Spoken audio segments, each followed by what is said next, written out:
Reports of a mountain lion spotted in northwest Minot yesterday that caused a bit of a stir on social media appear to be a false alarm.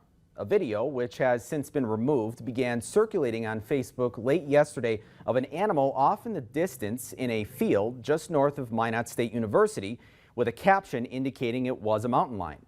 A spokesperson for the city of Minot says police did investigate the video as well as the area where the animal was spotted and believe it was, in fact, a large house cat. An area resident also posted on social media claiming that the animal was theirs.